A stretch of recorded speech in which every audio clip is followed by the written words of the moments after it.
अस्सलामु अलैकुम नाजरीन। राड्रक की कोई दुखती रग थयोडोमीर के हाथ में थी, वरना राड्रक जैसा बादशाह थयोडोमीर को इस गुस्ताखी की बहुत बड़ी सजा देता।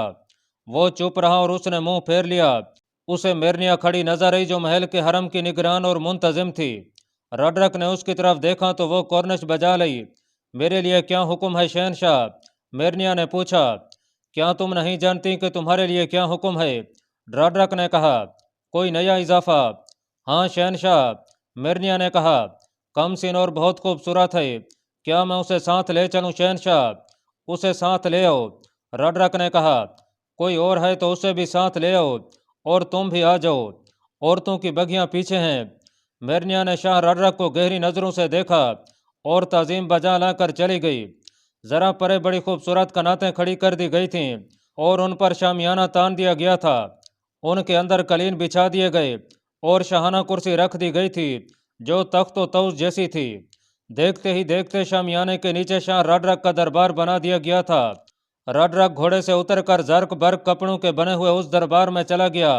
चलते चलते उसने अपने पीछे आने वाले आदमियों में से एक के कान में कुछ कहा। वो हाजिर है शहनशाह आली मकाम, उस आदमी ने कहा, और पीछे आते हुए एक आदमी की तरफ गया। वो कहन किस्म का आदमी था जिसके मुतालिक राड्रक को बताया गया था कि वो हाजिर है। उसकी उम्र 70 बरस से ऊपर लगती थी। उसकी दाढ़ी लंबी और दूध जैसी सफ़ेद थी। उसने कंधों से टखनों तक लंबी सफ़ेद कुबा पहन रखी थी। कमर से लाल रंग का कपड़ा पेटी की तरह लिपटा हुआ और सर पर कपड़े की गोल टोपी थी। गले में सब्ज रंग के मोटे मोतियों की माला थी और उसके एक हाथ में छोटे मोतियों की माला थी और दूसरे हाथ में गहरे बादामी रंग का असा था जो उसके कंधे तक लंबा था। ऊपर वाला सिरा सांप के फैले हुए फन जैसा था। वो आहिस्ता आहिस्ता चलता राड्रक तक पहुंचा। अय बुजुर्ग भोजन, राड्रक ने उससे पूछा, क्या तुमने आने वाले वक्त में झांक के देखा है? देखा है शहनशाह, बुजुर्ग भोजन ने कहा। धुंध नजर आई है जो गहरी भी हो जाती है और कभी उसमें कुछ नजर आने लगता है। और वो क्या है जो नजर आने लगता है? वही जो शहनशाह ने उस पुरअसरार बुर्ज के अंदर देखा था। इस जलाली चेहरे वाले बूढ़े ने कहा। अगर वो मंजर तुम्हें याद है जिसका मैं जिक्र कर रहा हूँ तो बताओ कि वो इस लड़ाई में हकीकत तो नहीं बन जाएगा। 1 लाख फौज के आगे कोई हकीकत कायम नहीं रहती, बूढ़े ने कहा। ये तो एक समुद्री तूफान है जिसके आगे बंद नहीं बांधे जा सकते। एक बात और बता, राड्रक ने कहा। एक नौजवान लड़की को मैं ख्वाबों में देखता रहता हूँ। किस हालत में शहनशाह? इस हालत में कि वो मेरे सामने आन खड़ी होती है, राड्रक ने जवाब दिया।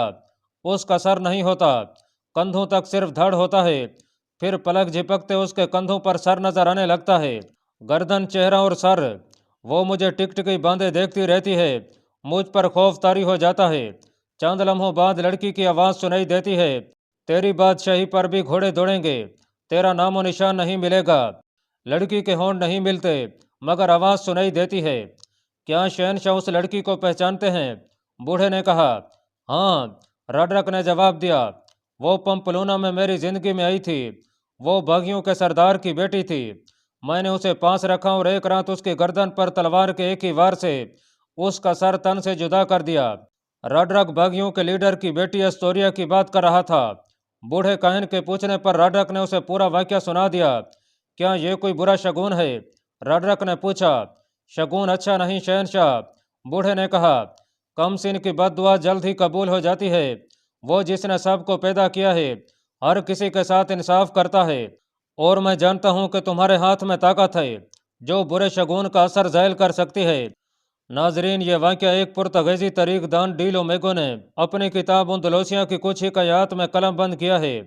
उसने राड्रक के फौरन बाद के वक्त की तहरीरों के हवाले भी दिए हैं। डीलो मेगो लिखता है कि राड्रक बेखौफ बादशाह और मैदान जंग का नडर जंगजू था, लेकिन उस कमसिन के कत्ल के बाद उस पर खौफ सा तारी रहने लगा था। यह बूढ़ा कहन मजहबी पेशवा भी था और वो जादू और शहरकारी का खास तौर पर माहिर था। आने वाले वक्त की भी खबरें सुना दिया करता था। राड्रक ने उसे अपने महल में रख लिया था। राड्रक ने उसे कहा कि वो उसे उस लड़की के खौफ से निजात दिला दे और फिर अपनी शहरकारी से उस बुरे शगुन को अच्छा बना दे। यहूदी कहन ने राड्रक के सर से ताज उतार कर उसी की गोद में रख दिया और उसका सर अपने दोनों हाथों में लेकर उसका चेहरा जरा ऊपर किया और उसकी आंखों में आंखें डाल दी।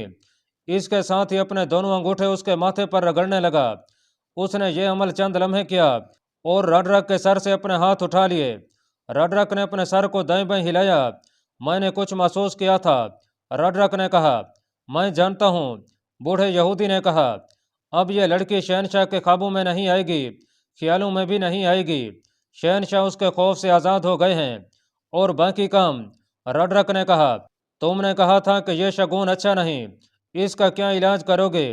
क्या शहनशाह अपने गुलाम को एक नुकीज लड़की दे सकते हैं? एक नहीं 100 कहो। रडरक ने कहा, उम्र कितनी हो? 21 साल से कम हो। बूढ़े ने जवाब दिया, ये लड़की मुझे अपने लिए नहीं चाहिए। लड़की जिंदा नहीं रखी जाएगी। आज की रात उसकी जिंदगी की आखिरी रात होगी। उसका दिल निकाल लूंगा, जिस्म के अंदर से कुछ और भी निकालूंगा, और सारी रात उन पर सहर का अमल करूंगा। रडरक ने उसी वक्त मेरनिया को बुलाया। तुमने एक लड़की की बात की थी।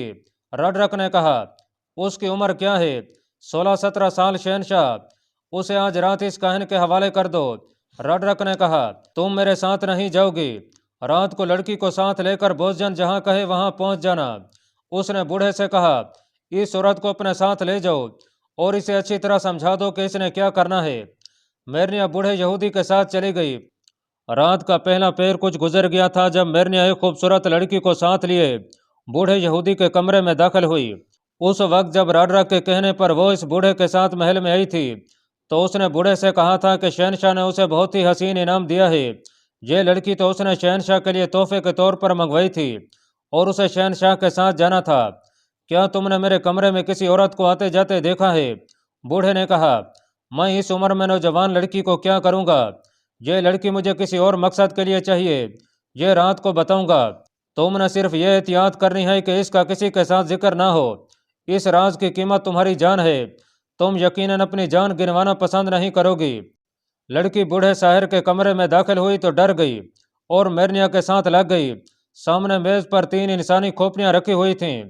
एक तरफ एक दीवार पर लंबी खूंटी से एक इंसानी पंजर लटका हुआ था। उस वक्त तो लड़की की हल्की सी चीख निकल गई जब बूढ़े ने लकड़ी के एक बक्स का ढकना उठाया, तो उसमें से 2 काले सांपों ने सर ऊपर उठाए और दोनों ने फन फैला दिए। इस यहूदी शहर ने बक्स में कोई चीज फेंकी और ढकना बंद कर दिया। कमरे में बदबू थी। ये एक जड़ी बूटियों और केमियाई अशिया की बदबू थी। बूढ़ा इस कमरे में मुख्तलिफ अशिया जलाता रहता था। कमरे के माहौल पर हेबा सी तारी थी। कई पुटलियां, छोटी बड़ी टोकरियां और संदूकचियां बेतरतीबी से फर्श पर पड़ी थीं। यही बूढ़ा जो चेहरे मोहरे, लंबी सफ़ेद दाढ़ी और साफ सुथरी कुबा की बदौलत मुअज़्ज़ज़, दानिशवर और पुरवकार लगता था, इस कमरे में आकर जैसे उसका रूप ही बदल गया था। वो एक पुरअसरार और डरावनी शख्सियत बन गया था। उसने साथ वाले कमरे का दरवाज़ा खोला और मेरनिया से कहा कि वो इस लड़की को कमरे में बिठाकर वापस आ जाए। मेरनिया लड़की को उस कमरे में ले गई। ये कमरा साफ सुथरा था। एक दीवार के साथ एक पलंग और पलंग पर तकिए और बड़ा खूबसूरत पलंग पोश था। फर्श पर कलीन जैसी दरी बिछी हुई थी। कहाँ ले आई हो मुझे? लड़की ने मेरनिया से कहा, क्या यह है शहनशाह रडरक का कमरा? वो तो फौज के साथ आगे चला गया है। रडरक अपनी 1 लाख फौज के साथ कूच कर गया और तलीता से बहुत दूर निकल गया था। बादशाह के हुक्म ने वो सारा खेल बिगाड़ दिया है जिससे मैंने तुम्हें इस्तेमाल करना था। मेरनिया ने कहा, मैंने भी तुम्हारे साथ बादशाह के साथ जाना था, लेकिन रोक ली गई हूँ। क्यों? लड़की ने पूछा और कहा कि मैं इस बदबूदार कमरे में इस बूढ़े के साथ नहीं रहूंगी। तुमने मेरे बाप को जो रकम दी थी वो वापस ले लेना। जल्दी आओ मेरनिया।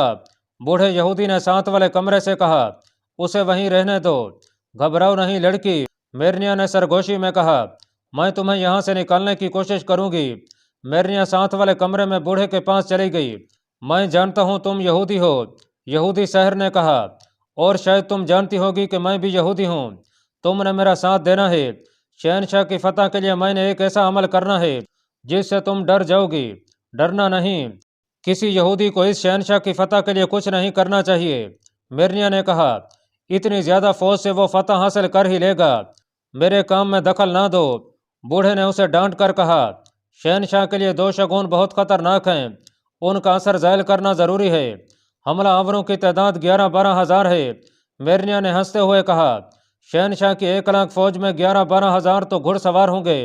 फतह हमारे शहनशाह की होगी। आपको मुफ्त में इनाम मिल जाएगा।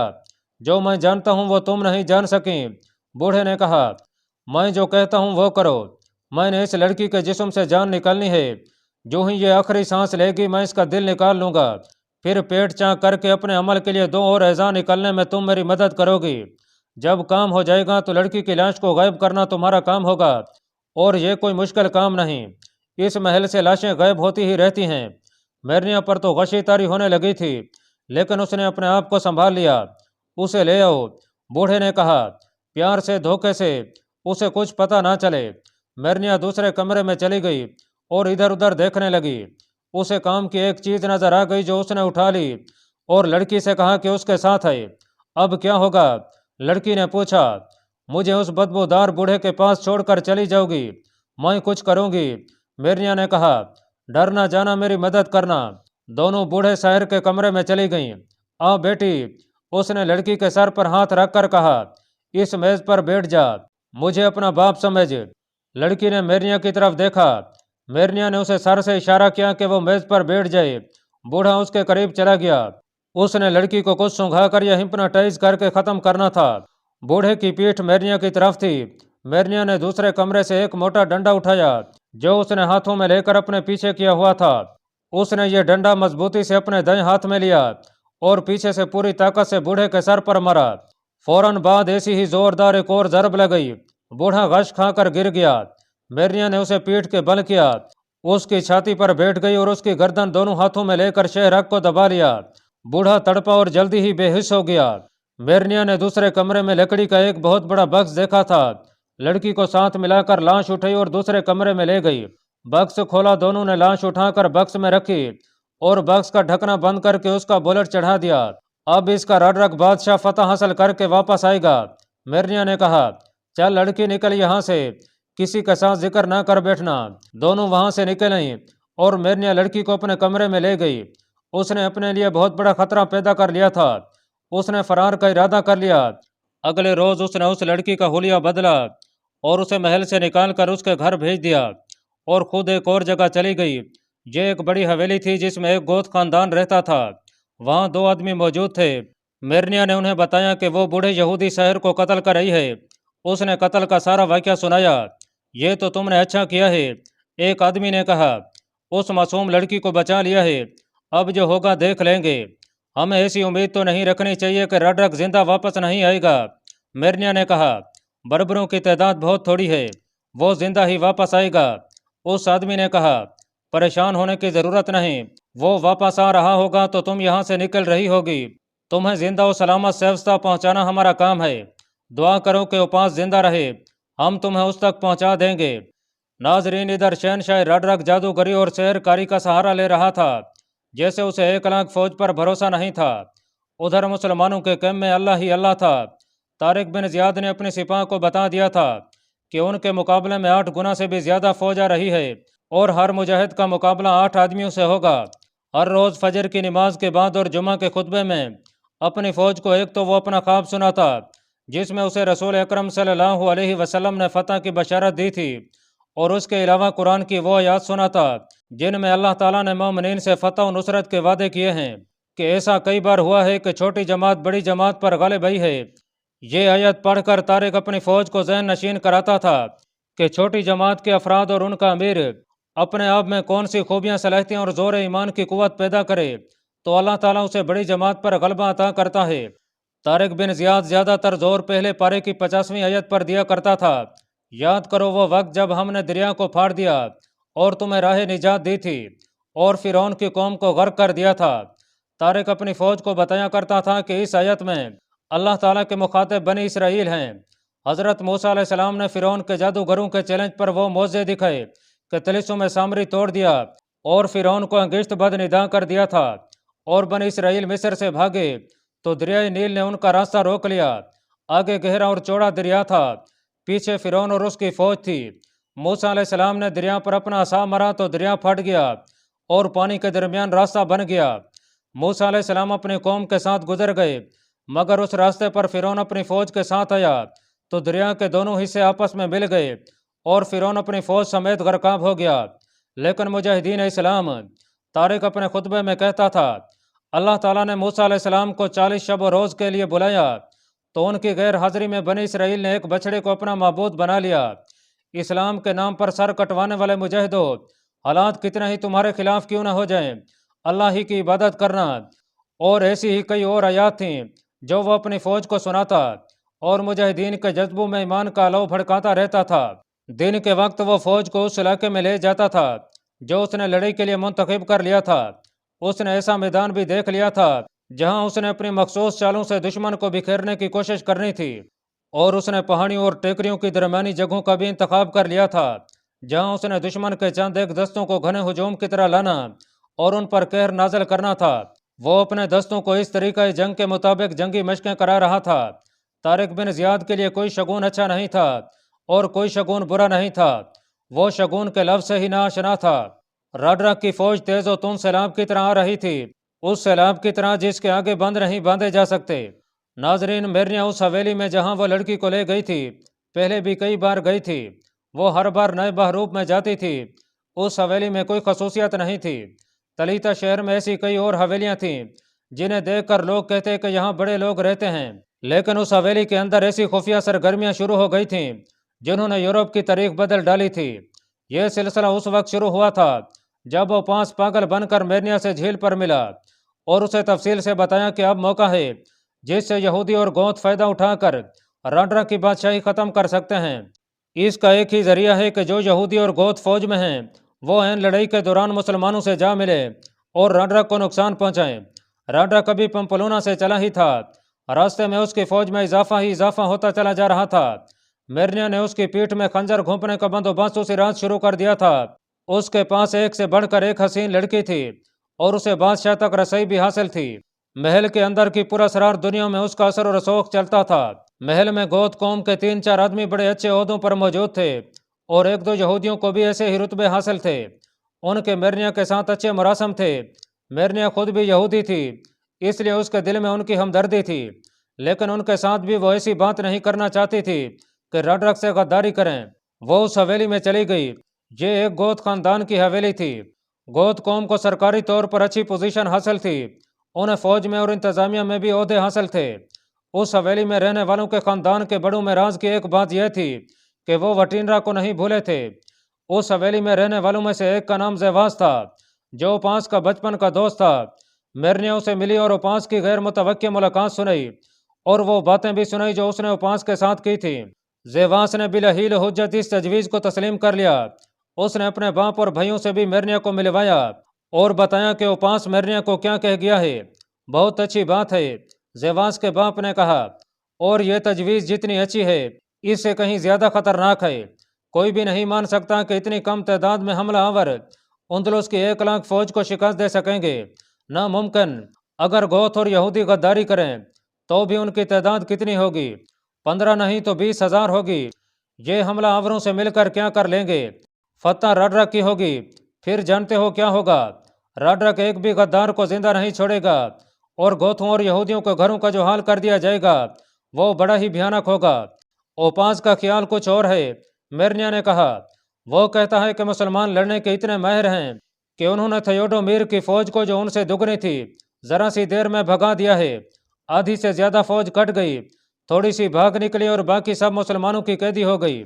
آپ سب بزرگ آپس میں صلاح مشورہ کر لیں، اوپاس ایک بار پھر آئے گا، میں اسے آپ کے پاس پہنچا دوں گی۔ اپنے یہودی بڑوں سے بھی بات کر لو، زیواس کے باپ نے کہا۔ میرنیا نے اس مہم میں دن رات ایک کر دیا۔ وہ یہودیوں کے مذہبی پیشواؤں سے ملی اور دانشوروں سے ملی، اور ایک رات 3-4 یہودی زیواس کی حویلی میں بیٹھے ہوئے تھے، 3-4 گوت بھی تھے۔ وہ سب اسی مسئلے پر گفتگو کر رہے تھے۔ میرنیا خاموشی سے سن رہی تھی۔ ہم صرف ایک پہلو پر غور کرنا چاہتے ہیں، ایک بوڑھے یہودی نے کہا۔ آج ہم راڈرک کے ظلم و ستم کا نشانہ بنے ہوئے ہیں اور مویشیوں جیسی زندگی بسر کر رہے ہیں۔ راڈرک سے نجات حاصل کرنے کے لیے ہم حملہ آوروں کی مدد کریں گے۔ فتح ان کی ہوئی تو راڈرک کی جگہ حملہ آور قوم ہم پر بادشاہی کرے گی۔ یہ مسلمان قوم ہے، ہم جو یہودی ہیں مسلمانوں کے ظلم و ستم کا نشانہ بن جائیں گے۔ ہمارا منصوبہ یہ ہونا چاہیے کہ مسلمانوں کی مدد ایسے طریقے سے کریں کہ وہ راڈرک کو شکست دے سکیں، اور اس کے فوراً بعد ہم مسلمانوں پر دھاوا بول دیں اور انہیں ختم کریں۔ اس کے بعد اندلس پر گوت اور یہودی مل کر بادشاہی کریں۔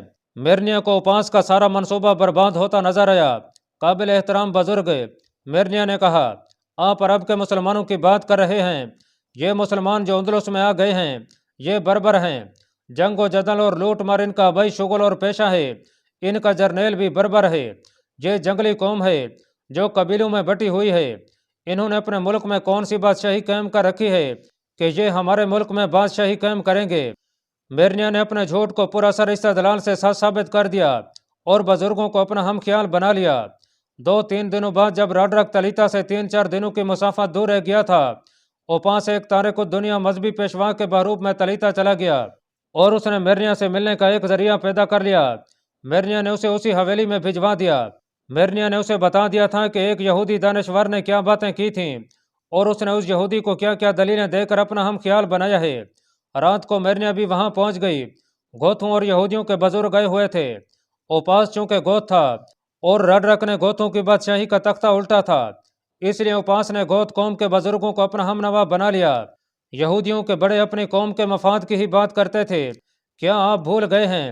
اوپاس نے یہودیوں کے بزرگوں سے کہا، یہ بات کوئی زیادہ پرانی تو نہیں ہوئی کہ آپ کو یاد ہی نہ رہی ہو۔ گوتھوں نے اپنے دور حکومت میں یہودیوں کو حق تلفی اور بے انصافی سے نجات دلا دی تھی۔ میرے بھائی وٹینرا کو اسی جرم کی سزا دی گئی تھی کہ اس نے یہودیوں کو وہی حقوق اور مراعات دے دی تھیں جو گوتھوں کو حاصل تھیں۔ آپ ہمارا ساتھ دیں، معاشرے میں یہودیوں کو عزت اور تکریم اسی ذریعے سے ملے گی۔ ان بربروں نے مال و دولت سمیٹ کر واپس چلے جانا ہے۔ اس رات ایک منصوبہ تیار ہو گیا۔ گوتھ اور یہودی بڑوں نے اوپاس کے ساتھ جو منصوبہ بنایا تھا اس کے مطابق تقریباً 150 جوان تیار کر لیے گئے۔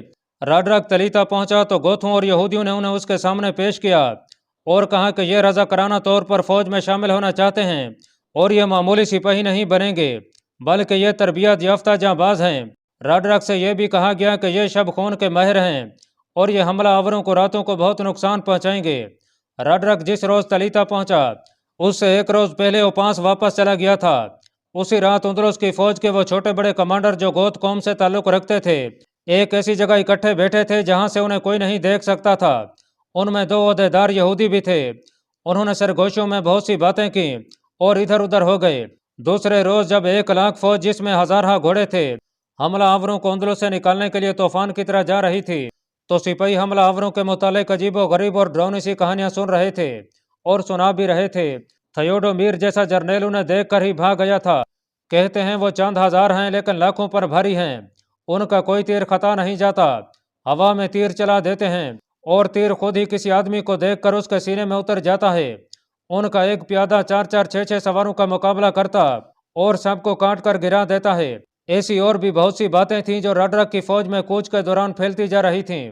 سننے والے ان میں اضافے کر کے دوسروں کو سنا رہے تھے اور فوج میں خوف و ہراس پیدا ہوتا چلا جا رہا تھا۔ یہ دہشت اس پلان کے مطابق پھیلائی جا رہی تھی جو گوتھ اور یہودی بڑوں نے تیار کیا تھا۔ یہ اس پلان کا ایک حصہ تھا جو اوپاس نے خاص طور پر اس میں شامل کیا تھا۔ وہ جو 150 آدمی شب خون مارنے کے ماہر اور جاں باز بتا کر اس فوج میں شامل کیے گئے تھے، یہ ان کا کام تھا اور انہوں نے یہ کام خوش اسلوبی سے انجام دیا تھا۔ ادھر مسلمانوں کے کیمپ میں فتح کی دعائیں مانگی جا رہی تھیں۔